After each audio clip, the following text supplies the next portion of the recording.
اللہ تعالیٰ نے سورۃ الکوثر میں فرمایا کہ یقیناً ہم نے تجھے حوض کوثر اور بہت کچھ دیا ہے، بس تو اپنے رب کے لیے نماز پڑھ اور قربانی کر، یقیناً تیرا دشمن ہی لاوارث اور بے نام و نشان ہے۔ حضرت انس بن مالک رضی اللہ تعالیٰ عنہ سے نقل کیا گیا ہے کہ حضور صلی اللہ علیہ وسلم ہمارے درمیان تشریف فرما تھے کہ اتنے میں آپ پر کچھ اونگ سی طاری ہو گئی، پھر آپ نے مسکراتے ہوئے سر مبارک اٹھایا۔ لوگوں نے آپ سے پوچھا کہ آپ کس بات پر تبسم فرما رہے ہیں؟ آپ نے فرمایا کہ میرے اوپر ایک سورت نازل ہوئی ہے، پھر بسم اللہ الرحمن الرحیم پڑھ کر آپ نے سورۃ الکوثر پڑھی۔ اس کے بعد آپ نے پوچھا جانتے ہو کہ کوثر کیا ہے؟ لوگوں نے عرض کیا کہ اللہ اور اس کے رسول کو زیادہ معلوم ہے۔ آپ نے فرمایا کہ وہ ایک نہر ہے جو میرے رب نے مجھے جنت میں عطا کی ہے۔ سورۃ الکوثر نازل کر کے اللہ تعالیٰ نے حضور صلی اللہ علیہ وسلم کو تسلی بھی دی اور آپ کے مخالفین کے تباہ و برباد ہونے کی پیش گوئی بھی فرمائی۔ قریش کے کفار کہتے تھے کہ محمد صلی اللہ علیہ وسلم ساری قوم سے کٹ گئے ہیں اور ان کی حیثیت ایک بے کس اور بے یار و مددگار انسان کی سی رہ گئی ہے۔ ابن سعد اور ابن عساکر کی روایت ہے کہ حضرت عبداللہ بن عباس رضی اللہ تعالیٰ نے فرمایا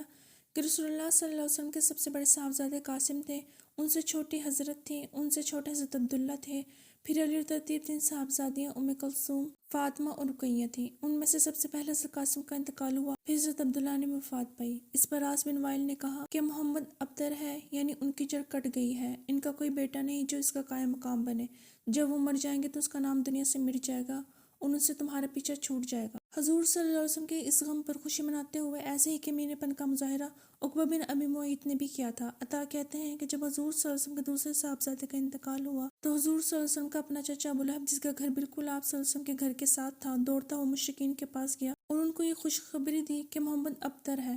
آج رات محمد لاولد ہو گئے ہیں، ان کی جڑ کٹ گئی ہے۔ یہ تھے وہ انتہائی دل شگن حالات جس میں سورۃ الکوثر حضور صلی اللہ علیہ وسلم پر نازل کی گئی۔ قریش اس لیے آپ صلی اللہ علیہ وسلم سے بگڑتے تھے کہ آپ صرف اللہ ہی کی بندگی اور عبادت کرتے اور ان کے شرک کو آپ نے اعلانی طور پر رد کر دیا تھا۔ اس وجہ سے پوری قوم میں جو مرتبہ و مقام آپ کو نبوت سے پہلے حاصل تھا وہ آپ سے چھین لیا گیا اور آپ گویا برادری سے کاٹ پھینکے گئے ہو۔ اس پر مزید آپ پر ایک کے بعد ایک بیٹی کی وفات نے غموں کا پہاڑ توڑ دیا تھا۔ اس موقع پر عزیز و رشتہ داروں، قبیلے اور برادری کے لوگوں اور ہمسائے کی طرف سے ہمدردی اور تعزیت کے بجائے وہ خوشیاں منائی جا رہی تھی اور باتیں بنائی جا رہی تھیں جو ایسے شریف انسان کے لیے دل توڑنے والی باتیں تھیں جس نے اپنے تو اپنے غیروں تک سے ہمیشہ نیکی کا سلوک کیا تھا۔ اس پر اللہ تعالیٰ نے آپ کو اس مختصر ترین صورت کے اس فکر میں جو خوشخبری دی جس سے بڑی خوشخبری دنیا کے کسی انسان کو کبھی نہیں دی گئی، اور ساتھ ساتھ یہ فیصلہ بھی سنا دیا گیا کہ آپ کی مخالفت کرنے والوں کی ہی جڑ کٹ جائے گی۔